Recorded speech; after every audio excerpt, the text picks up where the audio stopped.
अभिमान में भरा रहता है, ठीक इसी प्रकार से हम लोगों का भी जीवन है। जब तक यह तन में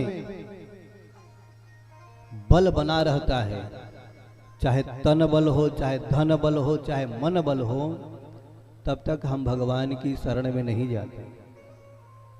भगवान बार बार याद दिलाते हैं दुख की घंटी बजा करके कि भैया तूने मुझे वचन दिया थे माँ के गर्भ में कि तुम्हारा भजन करूंगा, अब तो कर ले। बस महाराज बेटे की शादी कर ले। बेटे की शादी हो गई। बस महाराज बिटिया की शादी कर ले। बिटिया की शादी हो गई। महाराज 2 नाती पोते रह गए, उनकी कर लें दो।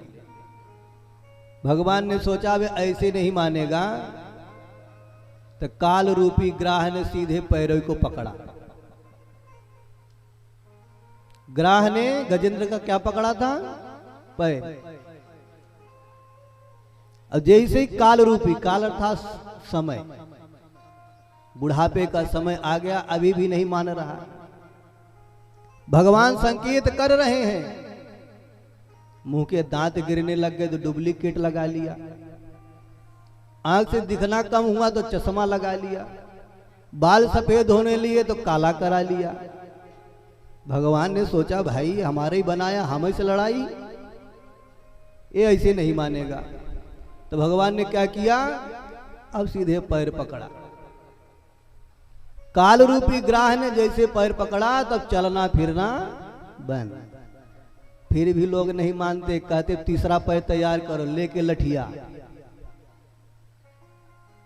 फिर काल रूपी ग्राह जब तमाचा लगाता है, जब समय चूक जाता है, जब पछताने से भी कुछ नहीं होता,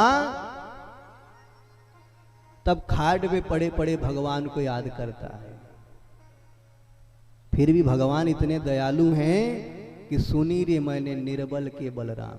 अच्छा, कई लोग ऐसे खाट में पड़े पड़े महाराज अपने अभिमान में ही पड़े रहते हैं, तो भगवान क्या कहते हैं? परिवार से उसका त्याग कराते हैं। बहू बेटा ऐसी ऐसी बात बोलेंगे महाराज कि उसको वैराग्य होने लगता है। परिवार के जन तो ये चाह रहे हैं कि घर में शादी फानना है, कहीं बीच में बुढ़ा न टपक जाए, पर बुढ़ा ये सोच रहा है कि जब तक ये शादी नहीं हो जाए तब तक मैं जाऊंगा नहीं। तो जब खरी खोटी सुनने को मिलता है तब उसको वैराग्य होता है, तब भगवान की शरण में जाता है कि प्रभु बहुत बड़ा चूक हो गया, किए हुए वचन से मैं चूक गया, क्षमा करो, मेरा कल्याण करो, उद्धार करो। खाट में मैं सड़ रहा हूं, मर रहा हूं, मुझे कोई देख नहीं रहा, मुझे कोई पूछ नहीं रहा है, अब कृपा करो। तब सुनी री मैंने निर्बल के बलराम। जैसे ही गजेंद्र ने संसार की सारी आसक्तियों का परित्याग करके केवल एकमात्र भगवान को अपना माना, तो शुकाचार्य कहते हैं, परीक्षित गज निरख्यो फहरान बसन की।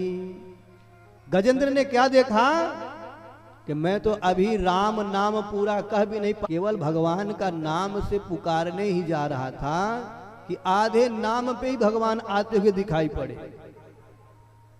गज निरखो फहरान बसन की। भगवान दूर से ही गरुड़ारूढ़ होकर के चले आ रहे हैं और वहीं दूर से अपने पीत पीतांबर को फहरा रहे हैं, घबराना मत, मैं आ गया हूं। और जब कमलाकांत को आते हुए देखा तो उसी सरोवर से एक कमल पुष्प उतार करके जैसे भगवान के चरणों में अर्पण किया, भगवान उसके सोंड को पकड़ करके उसको बाहर ला के रख दिया। और जैसे ही बाहर निकाला तो भगवान ने क्या देखा कि गजेंद्र के साथ साथ ग्राह भी बाहर चला आया है, पैर पकड़ के बैठा था ना। तुरंत भगवान ने सुदर्शन को आज्ञा दिया। पहले तो ग्राह का उद्धार हुआ, बाद में गजेंद्र का जैसे स्पर्श किया तो गज मुक्त हो गया, गज योनि से मुक्त हो गया। संतों ने कहा प्रभु लड़ाई लड़ी 1000 वर्षों से गजेंद्र ने, स्तुति प्रार्थना किया गजेंद्र ने, पर आकर के आपने पहले ग्राह का उद्धार क्यों किया? भगवान कहते भाई भक्तों का तो उद्धार मैं करते ही हूं,